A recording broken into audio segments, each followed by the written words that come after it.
सुदामा को एक बात कह करके कभी कभी नीचा दिखाया जाता है कि उसने भगवान कृष्ण के हिस्से के चने खाए थे, इसलिए वो बड़ा गरीब हुआ, बड़ा निर्धन हुआ। लेकिन बहुत कम लोगों को शायद पता है कि सुदामा ने वो चने खाए क्यों। वो इतना लोभी नहीं था खाने का कि चने ही खा जाए किसी के, 2 दाने भी ना वापिस करे किसी को। वो सारे चने खा गया। उसका कारण ये है कि वो चने की पोटली दुर्वासा ऋषि की श्रापित थी। गुरुकुल में एक दिन दुर्वासा ऋषि आए, गुरु माँ अकेली थी संदीपनी ऋषि के आश्रम में। कहा, माता बड़ी जोरदार भूख लगी है, कुछ खिलाओ।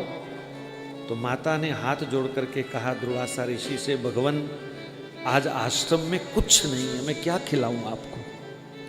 दुर्वासा जी ने सोचा इतना बड़ा आश्रम और कुछ ना हो, ये कैसे हो सकता है। तब उन्होंने ध्यान लगाया, ध्यान लगा के देखा सचमुच रसोई में कुछ नहीं था। एक चने की पोटली उसने छुपा के रखी थी। वो भी किस लिए? क्योंकि गुरु माता का कृष्ण से बड़ा संदेह था। जब से उसका पुत्र मरा ना, तब से वो कृष्ण को देख देख के जी रही थी थोड़े दिन। तो उसने सोचा अगर मेरे कृष्ण को भूख लगी कहीं तो ये पोटली छुपा के रख देती हूँ। तो दुर्वासा जी ने ध्यान में वो पोटली देख ली और फिर क्रोध में आकर के कहा, झूठ बोला मेरे साथ, कुछ नहीं है, वो पोटली रखी थी ना कोने में। जा, जो भी ये चने खाएगा निर्धन हो जाएगा, एकदम निर्धन। दूर खड़ा सुदामा ये चर्चा सुन रहा था।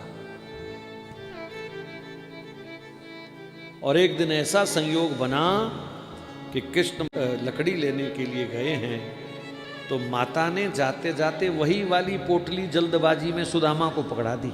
बोले कृष्ण को भूख लगे ना तो उसको खिला देना है? मेरा कृष्ण भूखा ना रह जाए। भूल गई कि ये वही पोटली है जिसको श्राप मिला था, पर सुदामा को ये बात याद थी, इसलिए उसने जानबूझ करके सारी पोटली स्वयं खाई। बोले मैं जिंदगी भर गरीबी भोग लूंगा पर मेरा कृष्ण शहंशाह बनना चाहिए, ये उसका त्याग है। मेरा कृष्ण द्वारिकाधीश बनना चाहिए। ऐसे भी मित्र होते हैं संसार में।